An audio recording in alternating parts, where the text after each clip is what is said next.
Selamat pagi dan shalom. Kita akan bersama-sama merenungkan firman Tuhan di pagi hari ini. Mari kita berdoa. Ya Bapa, kami berdoa mengucap syukur untuk hari yang baru, untuk kekuatan kesehatan yang juga Tuhan beri kepada kami. Kami hendak menjalani aktivitas kehidupan kami hari ini. Mohon Roh Kudus menolong kami. Dalam terang firman-Mu kami dituntun untuk menikmati semua hal yang baik dari Tuhan. Kami sambut pembacaan firman Tuhan hari ini di dalam nama Tuhan Yesus. Amin. Kitab Keluaran 25 ayat 8 dan 9 mengatakan, "Dan biarlah mereka membuat tempat kudus bagiku, supaya aku diam di tengah-tengah mereka. Menurut segala apa yang kuperlihatkan kepadamu, sebagai contoh kemah suci dan sebagai contoh segala perabotannya, demikianlah harus kamu membuatnya." Bapak Ibu Saudara, ketika kita membaca petunjuk pembangunan kemah suci dalam Keluaran 25-27, kita mungkin terfokus pada detail emas, kayu, dan lain-lain seperti dekorasinya. Tetapi ada satu kalimat yang menjadi inti segalanya.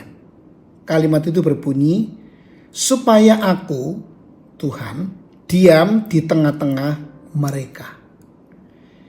Bapak Ibu Saudara, Allah yang Maha Kudus, Raja semesta alam, rindu tinggal di tengah umatnya yang berdosa, yang sering mengeluh dan mudah memberontak.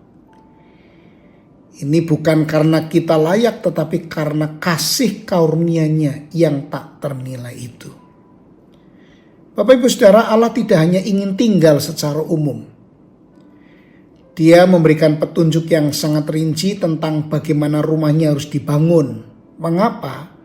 Karena setiap detail, tabut perjanjian, meja roti sajian, kandil emas, mezbah korban, mengkomunikasikan siapa Dia, siapa Allah.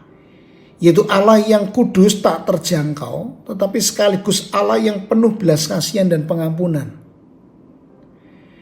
Kemah suci adalah gambaran awal dari rencana penebusan Allah di dalam Kristus. Ini adalah nubuat tentang salib Kristus, di mana kekudusan Allah dan belas kasihannya bertemu secara sempurna. Yesus, anak domba Allah yang kudus, mati agar kita boleh diampuni, dikuduskan, dan menjadi tempat kediaman Roh Kudus. Sekarang melalui Yesus kita, saudara dan saya, yang adalah gereja dan tubuh Kristus ini adalah bait Allah yang hidup. Dia tinggal di tengah kita, di dalam kita.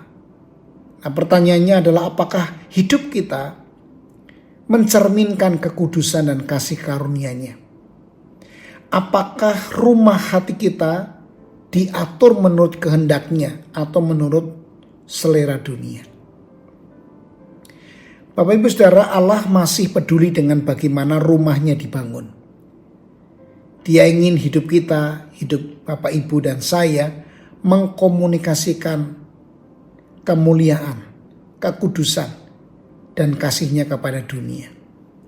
Dan itulah pengharapan kita, bukan pada kesempurnaan kita, tetapi pada kehadiran-Nya di tengah kita. Mari kita berdoa. Ya Tuhan Yesus, terima kasih karena Engkau tidak hanya diam di bait-Mu yang kudus, tetapi juga di dalam hati kami yang lemah. Mampukan kami untuk membangun hidup kami sesuai dengan kehendak-Mu, agar setiap bagian hidup kami memuliakan nama-Mu. Jadikan kami tempat kediaman-Mu yang penuh kasih karunia dan kekudusan. Dalam nama Tuhan Yesus kami berdoa. Amin. Selamat beraktivitas, Tuhan Yesus memberkati.